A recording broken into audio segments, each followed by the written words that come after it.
Earth Day 2016, scientists and conservationists from across Texas came together to conduct a BioBlitz on a unique piece of land in Fort Worth, Texas, a place known as Tandy Hills Natural Area. There's been a wave of conservation going through North Texas, and there's a myriad of organizations with a lot of expertise and motivation and commitment to push conservation forward. The BioBlitz is an opportunity for those organizations to join together to unite their commitment over a single piece of property. These efforts, combining citizen science and technology, were focused on this special part of the planet just east of downtown Fort Worth. 160 acres that's a unique crossroads of history, geology, and remarkably diverse plant and animal communities. A place largely untouched and often misunderstood, but the BioBlitz is bringing some fresh perspectives. They say it's the best place in the Metroplex for wildflower viewing. Why is that? Well, it's probably not so much the area as the topography, right? If there's greater number of habitats, we greater number of habitats, we get greater numbers of species. But there's more to Tandy Hills BioBlitz than history and pretty wildflowers. Something more basic. A focused scientific question that's never been answered, or even asked. Why should we protect this place? What is its intrinsic value? What makes it special? Rob Dankhouse has an idea. The species diversity, the ecological services that it provides, whether that be for pollinator habitat so that our crops can grow, or just so that our wildflowers continue to germinate and be pollinated throughout time. Water quality, every other carbon sequestration, all of these ecological services can be provided by this small area. And without knowledge of what's going on there, we really don't know what we're protecting or how to protect it. For more than a decade, the Friends of Tandy Hills Natural Area has helped protect and promote the area, including putting on the annual Prairie Fest event, their award-winning Kids on the Prairie educational program, and the Brush Bash that focuses on clearing out invasive plants in tandem with the City of Fort Worth Park and Recreation Department, along with a website that keeps people connected and informed. It's the largest native prairie left in the inner city, possibly in the whole region. And it's open to the public free. It's right in the heart of the city. And of course the diversity is off the scale. At the heart of the BioBlitz were the partnerships formed to plan and produce the event. Several key groups united their efforts. Funding was provided by the Conservation License Plate Program of the Texas Parks and Wildlife Department. Also, the Friends of Tandy Hills organization provided additional funding that was needed for specialized equipment and the video project. Technology was key to the BioBlitz. The event featured extensive use of the iNaturalist app, which in combination with a smartphone can transform any interested person into an effective citizen scientist. BioBlitzes have been around since the 80s. That's not a new idea. What really is so cool about this BioBlitz and makes it so much bigger than what's generally done across the state is really the integration with technology. Beginning in the fall of 2015, regular BioBlitz planning meetings brought together members from all the key organizations. The Friends of Tandy Hills brought their 10 years of Prairie Fest logistics experience to the table. But the BioBlitz brought a whole new set of challenges, such as coordinating with scientists from across the state and confirming wireless coverage through the rolling hills. Documenting biodiversity, so the variety of life that exists out here. Sam Kieschnick and Rachel Richter, the Texas Parks and Wildlife urban biologist, played lead roles as they led several training sessions focused on the application at the center of the BioBlitz, iNaturalist. These efforts meant that volunteers were already trained and energized prior to the event. Teaming with Texas Parks and Wildlife also provided key support. iNaturalist is the tool of the naturalist of tomorrow. So with a device, with a smartphone, you can download the app, the iNaturalist app, and you can actually be a part of citizen science. You go out, you observe different organisms, you take a picture, so you add a little bit of evidence. It adds your GPS, it adds your date, And then with those three things, with a what, if you know what it is, a where, a when, and then some evidence, you have data. And every single person can collect data. And this is the engaging aspect of citizen science. You're seeing something that you don't know what it is, and you're kind of curious about what it is. So that little fly or that little wasp that was flying on my shoulder right there, I wasn't sure exactly what that was. I could take my phone, take a picture, click, click, take a picture of it, upload it to this website, to the network, and then scientists or naturalists would help me identify it. Joining Rob's class actually introduced me to iNaturalist. And iNaturalist probably, in my opinion, was the best app I downloaded in 2016. So as an urban wildlife biologist, I get to do a lot of different cool things. So I get to do a lot of time doing outreach, which is educating the public about nature and wildlife and the cool things that they can see and how to manage them in a way that's beneficial. With all these people coming together, it's going to help facilitate better land management of the park. But that's also going to be a long road through the use of fire, the application of fire, and maybe some mechanical means of removing the invasives. The meetings were held at the 1910 Tandy House, just steps from the prairie, which helped keep the direct connection to the land and its role in authentic Fort Worth history. So I grew up hiking on what's now Tandy Hills with my grandfather, Lewis Tandy Sr. He called it the pasture. Back in those days, you could still see the ruts of the old wagon roads that ran through there. It was the military road and the old Birdville Road. We'd hike down to the Trinity River. That was before they built Interstate 30. The only trees that you had were down in the creek bottoms. The Tandy family came here in 1854 from Kentucky. They came on a covered wagon pulled by oxen. The front yard is the original buffalo grass prairie. It's never been plowed. And like the pasture, it was a part of the old Tandy Ranch. As Earth Day approached, event organizers and scientists worked to get ready. We got set back a little bit by this week's rains, but we have 17 game cameras out. We have 10 cover boards out.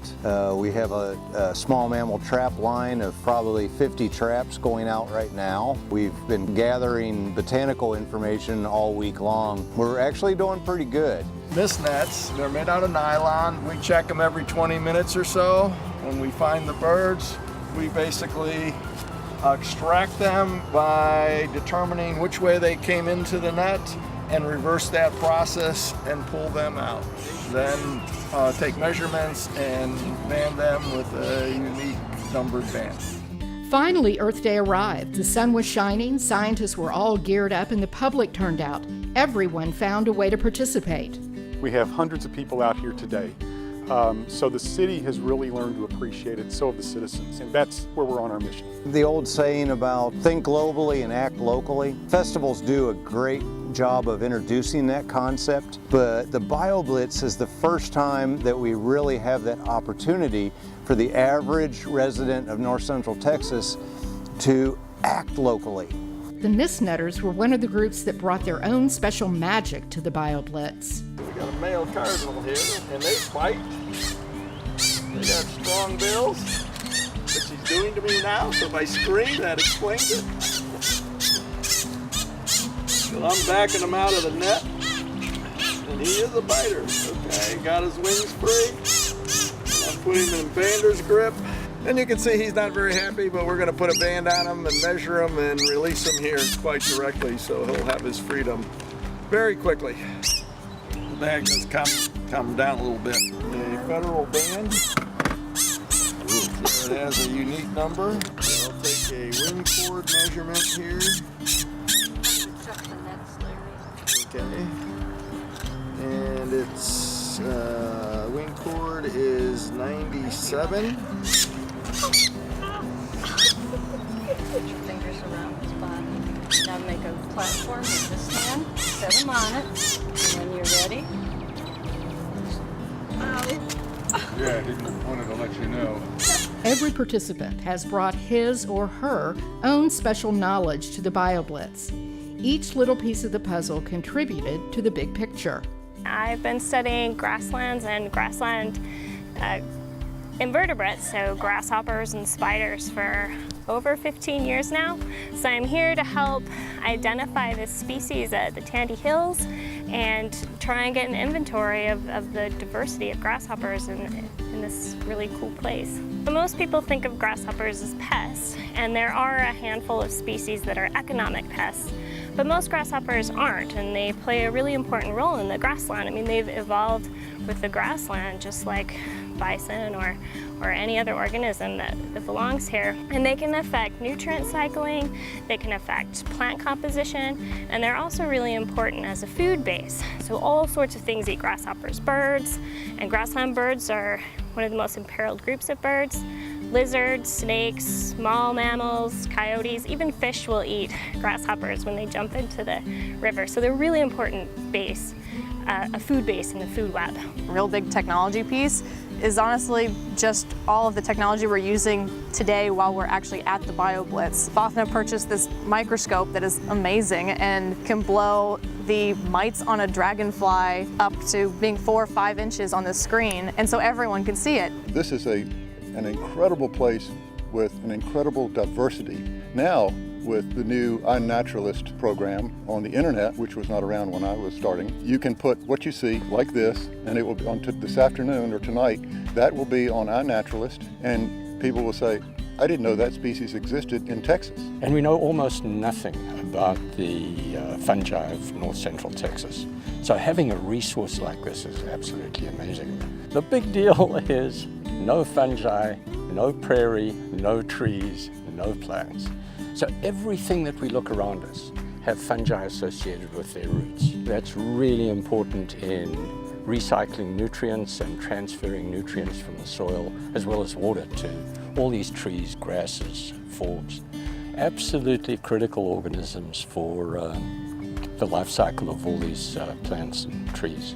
And what we have in front of us is two very fascinating species of flowering plants. We've got Silphium albiflorum, the white-flowered Silphium, also known as white rosinweed, in the sunflower family. And then we have Engelmann sage, Salvia engelmanni, in the mint family.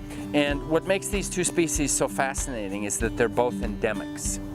An endemic is an organism that only exists in a very narrow geographic area. We cannot ensure the long-term survival of these species unless we actually protect them in their natural habitat. In so many cases where extinction is a threat, the only recourse we have is to put the endangered species into a zoo or a confined space. And putting it in a confined space means that we're only saving it. It's ecologically extinct. And that's why in Tandy Hills, if we conserve these species, they will continue to evolve with the changing conditions on Earth. One of the day's special visitors had his own remembrance of his first visit to Tandy Hills back in the late 1980s. Wayne Clark's original visit started a new era of wildflower tours and civic interest. Now, almost 30 years later, he came out to witness another big moment for Tandy Hills. Well, I received a call from one of my superiors in the Parks Department, and they said people were badgering them about the park and that it was special and there were all kinds of wildflowers. And I asked him where it was at, and he said, well, it's off the beach in Lancaster area. And I thought, yeah, there ain't nothing over there. One of the things I did notice that the ball field was almost solid buffalo grass, which was natural. They didn't plant it. But as I walked around the park, I began to see, I don't know, I think I listed somewhere around 80 or 100 species. And I wrote a report for the Parks Department, describing the area, and that it really was what the people were saying, that it was something special, and that maybe we should make some effort in protecting the resource.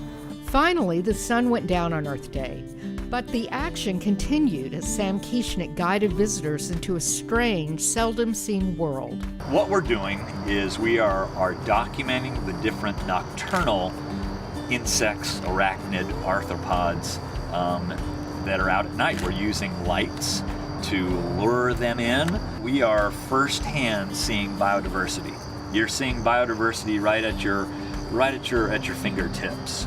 All of the different species. I bet we've documented 30 different species of bugs so far, and we've barely scratched the surface. And this is something that I wish more people would appreciate. So with moths, I mean, people just see moths as being brown or black. But when you look at them up close, you start to see all of these patterns that develop. You know, on the different shades of brown create patterns that are just really magnificent on these moths. I mean, don't you agree, John? Yeah. Oh yeah. I mean, it's just a lot of nuance in those. Completely. And you could call it monochromatic, but I mean, there's some great art that is monochromatic. Saturday brought more sunshine. Another great day for kids, parents, and citizen science. The thing about ants is that they are especially important in ecology because they have so many different roles in ecology. The primary thing they do for us or for the ecosystem is they recycle stuff. So they collect things, seeds, caterpillars, whatever they're eating, they take it into their nests, and then of course they eat that. In building those nests, they're recycling the soil, so they pull up parent rock material and that layer into the upper layer.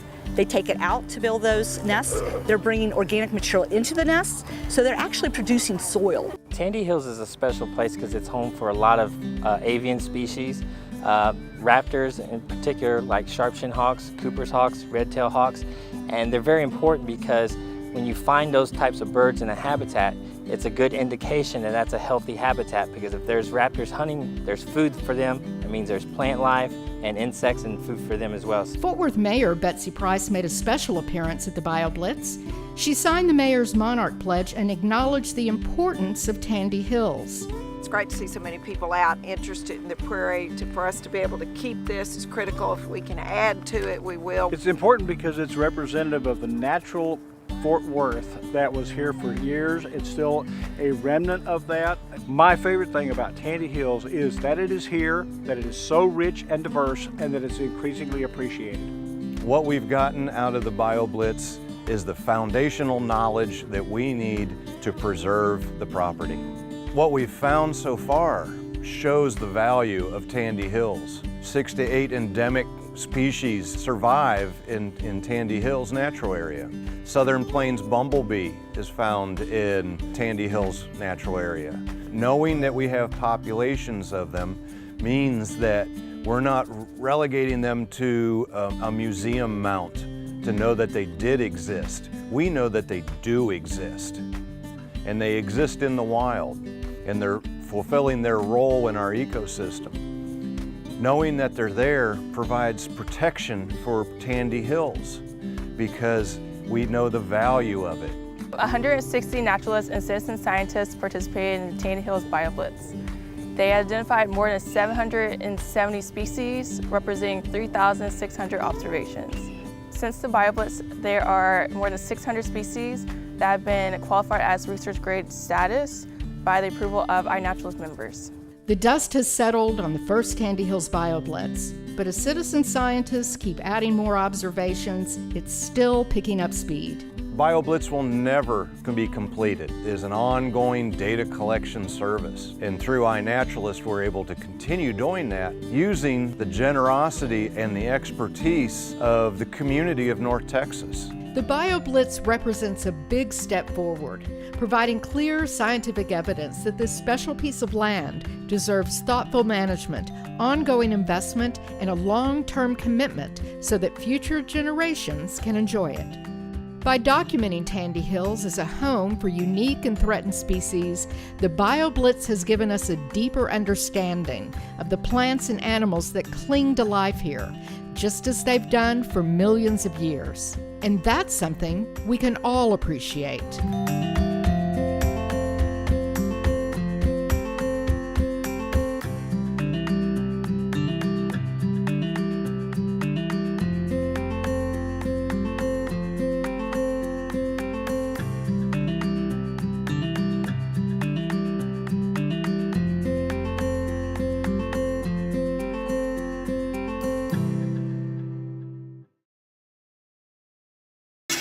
Okay, all right, and you can just do that. Okay, just loosely, all right.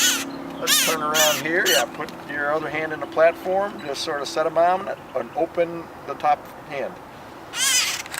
There you go. Freedom.